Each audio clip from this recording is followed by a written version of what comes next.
ಸ್ನೇಹಿತರೆ ಎಲ್ಲರಿಗೂ ನಮಸ್ತೆ. ಸ್ಪರ್ಧಾಕಾಶಿ ಅಕಾಡೆಮಿಗೆ ತಮ್ಮೆಲ್ಲರಿಗೂ ಸ್ವಾಗತ ಸ್ನೇಹಿತರೆ. 2-3 ದಿನಗಳಿಂದ ತಾವೆಲ್ಲ ಈ ಸರ್ಕಾರ ಬೆಳಗಾವಿ ಸೆಷನ್ನಲ್ಲಿ ಒಳ ಮೀಸಲಾತಿಗೆ ಸಂಬಂಧಪಟ್ಟಂತೆ ಏನು 56% ಮೀಸಲಾತಿ ಇದೆಯಲ್ಲ ಅದಕ್ಕೆ ಸಂಬಂಧಪಟ್ಟಂತೆ ಒಂದು ರೆಸಲ್ಯೂಷನ್ ಪಾಸ್ ಮಾಡಿ ರಾಜ್ಯಪಾಲರಿಗೆ ಕಳಿಸಿತ್ತು. ಆದ್ರೆ ರಾಜ್ಯಪಾಲರು ಅದನ್ನ ಏನಪ್ಪಾ ಅಂತ ರಿಜೆಕ್ಟ್ ಮಾಡಿರ್ತಕ್ಕಂಥದ್ದು. ಈ ಒಂದು ವಿಚಾರವಾಗಿ ಸರ್ ನೇಮಕಾತಿ ಡಿಲೇ ಆಗತ್ತನಾ ಅಂತ ಹೇಳಿ ಕೇಳ್ತಾ ಇದ್ರಿ ಸ್ನೇಹಿತರೆ. ಅದಾದ್ಮೇಲೆ ಬಹಳ ಮುಖ್ಯವಾಗಿ ಶಿಕ್ಷಕರ ನೇಮಕಾತಿಯಲ್ಲಿ PSTR, GPT, HSTR ಸಂಬಂಧಪಟ್ಟಂತೆ ನೇಮಕಾತಿಯಲ್ಲಿ ಬ್ಯಾಕಪ್ ಸ್ಕೋರ್ ಅನ್ನುವಂಥದ್ದು ಬಹಳ ಏನ್ ಪಾತ್ರ ಎಲ್ಲರಿಗೂ ಕಾಡ್ತಕ್ಕಂತ ಒಂದು ವಿಚಾರ.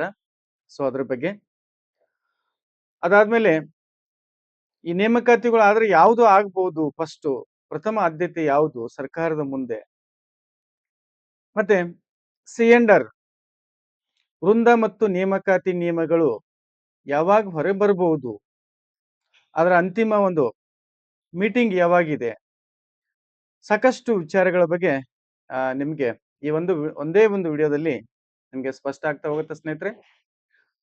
ಈಗ ಆಲ್ರೆಡಿ PSTR, GPT, HSTR ಗೆ ಸಂಬಂಧಪಟ್ಟಂತೆ ಒಂದು ಅವೈಜ್ಞಾನಿಕವಾಗಿರ್ತಕ್ಕಂಥ ಕ್ರಮ ಬ್ಯಾಕಪ್ ಸ್ಕೋರ್ ಅಂತೇಳಿ ನಾವು ಆಲ್ರೆಡಿ 2 ವರ್ಷಗಳಿಂದ ಪ್ರಯತ್ನ ಮಾಡ್ತಾನೆ ಇದೀವಿ ಸ್ನೇಹಿತರೆ. ಅದು ಅಂತಿಮ ಹಂತಕ್ಕೆ ಬಂದಿತ್ತು.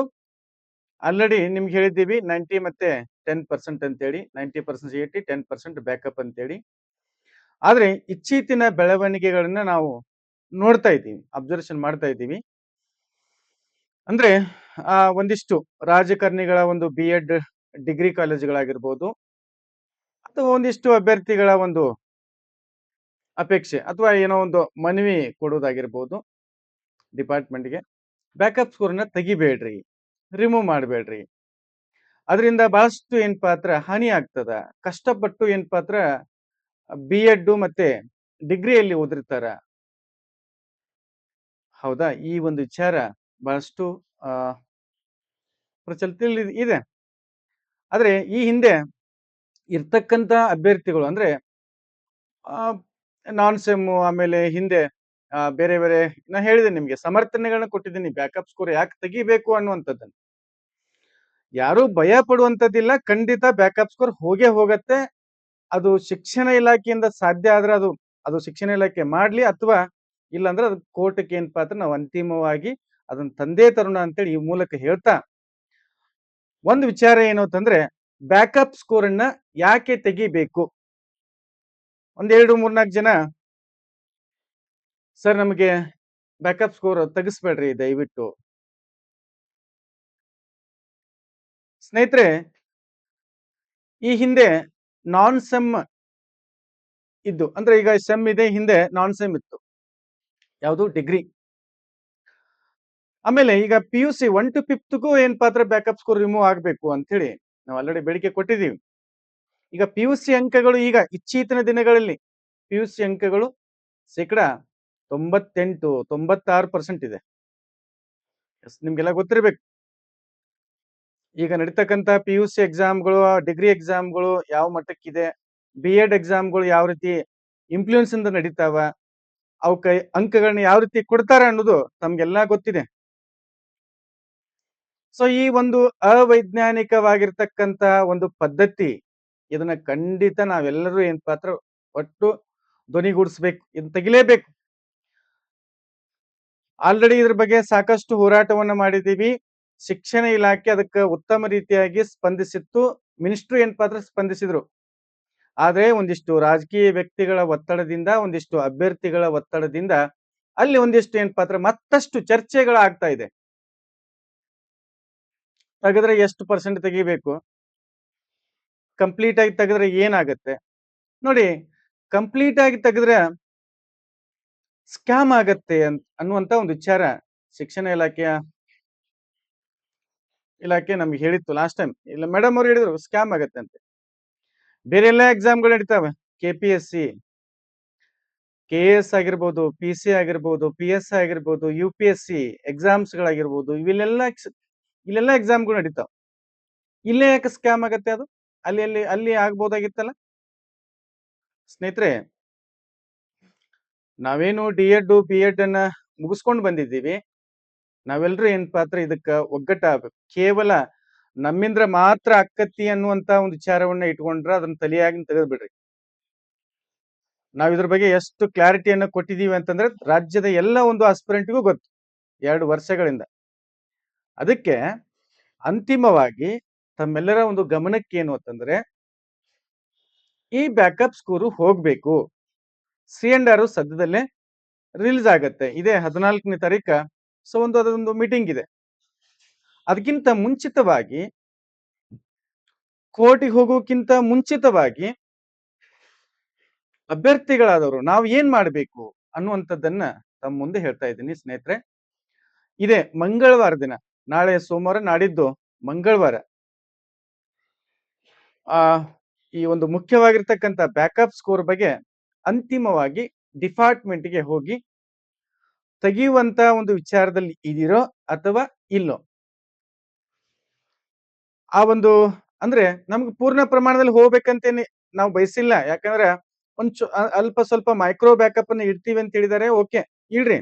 ಯಾಕಂದ್ರೆ ಸ್ಕ್ಯಾಮ್ ಆಗೋ ಸಾಧ್ಯತೆನೂ ಇರ್ತದ. ಬಟ್ ಇರ್ಲಿ, ಆದ್ರೆ ಮೈಕ್ರೋ ಇಡಬೇಕು. ಮೈಕ್ರೋ 10% ಬ್ಯಾಕಪ್ ಇಡಬೇಕು ಟೋಟಲ್ ಆಗಿ ಅಂತೇಳಿ ಹೇಳಿದೀವಿ. ಅದಕ್ಕೇನಾದ್ರೂ ಉತ್ತಮ ರೀತಿಯಾಗಿ ನಮ್ ನಿರೀಕ್ಷೆ ತಕ್ಕಂತೆ ಬರ್ಲಿಲ್ಲ ಅಂತಂದ್ರೆ ನಾವು ಕೋರ್ಟಿಗೆ ಹೋಗೋದು ಅನಿವಾರ್ಯ ಇದೆ. ಅದೇನು ಯಾರು ಹೇಳ್ಬೇಕಾಗಿಲ್ಲ ನಮ್ಗೆ. ಸ್ನೇಹಿತರೆ, ಈ ನೇಮಕಾತಿ ವಿಚಾರ ಮತ್ತೆ ಈ ಬ್ಯಾಕಪ್ ಸ್ಕೋರ್ ವಿಚಾರವಾಗಿ ಮತ್ತೆ ಈ ಕಾನೂನು ರೀತಿಯಾಗಿ ನಾವು ಯಾವ ರೀತಿ ಕ್ರಮಗಳನ್ನ ಕೋರ್ಟ್ಗೆ ರಿಟ್ ಅರ್ಜಿಯನ್ನು ಹಾಕೋದ್ರ ಮೂಲಕ ನಾವು ಸಮರ್ಥನೆ ಕೊಡ್ತೀವಿ ಕೋರ್ಟ್ಗೆ.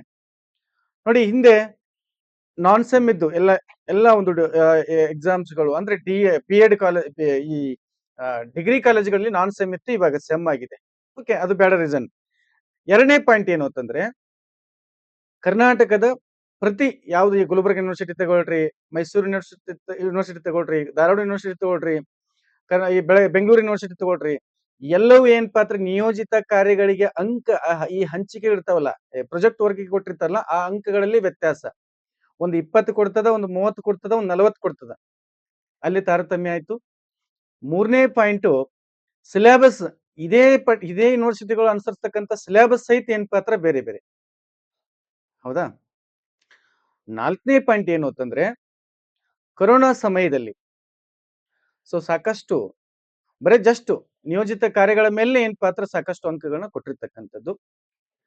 ಆಮೇಲೆ 6ನೇ ಪಾಯಿಂಟ್ ಸ್ನೇಹಿತರೆ, ಗುಲ್ಬರ್ಗಾ ಯೂನಿವರ್ಸಿಟಿಯಲ್ಲಿ ಏನಾಗ್ತಾ ಇದೆ,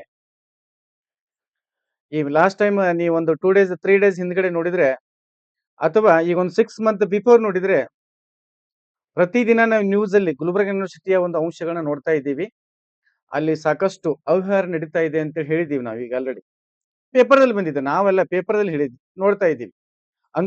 ದುಡ್ಡು ಕೊಟ್ರೆ ಅಂಕಗಳನ್ನ ಕೊಡ್ತಕ್ಕಂಥದ್ದು.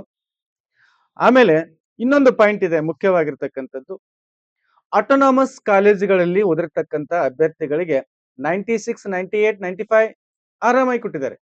ಗೌರ್ಮೆಂಟ್ ಕಾಲೇಜುಗಳಲ್ಲಿ, ಡಿಗ್ರಿ ಕಾಲೇಜುಗಳು ಏನಿದಾವಲ್ಲ, ಕೇವಲ 60, 70%, 70, 75. ಇಂಥವೆಲ್ಲಾ ತಾರತಮ್ಯಗಳು ಇರಕಾಗಲೇ ನಾವು ಬ್ಯಾಕಪ್ ಸ್ಕೋರ್ ಇಡ್ರಿ ಅನ್ನುವಂಥದ್ದು ಎಷ್ಟು ಸೂಕ್ತ.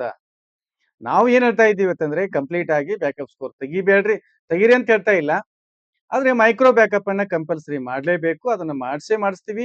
ರಾಜ್ಯದ ಎಲ್ಲ ಒಂದು ಅಭ್ಯರ್ಥಿಗಳಿಗೆ ನಾನು ಈ ಮೂಲಕ ನಿಮ್ಗೆ ಹೇಳೋದೇನು ಅಂತಂದ್ರೆ ಸಿ&ಆರ್ ಬರುತ್ತೆ, ಬರ್ಲಿ. ಮಂಗಳವಾರ ಏನಪ್ಪಾ ಅಂದ್ರೆ ಡಿಪಾರ್ಟ್ಮೆಂಟ್ಗೆ ಹೊಂಟಿವಿ ಎಲ್ಲ ಅಭ್ಯರ್ಥಿಗಳು. ತಾವೆಲ್ಲ ಬರ್ಬೇಕಾಗತ್ತೆ.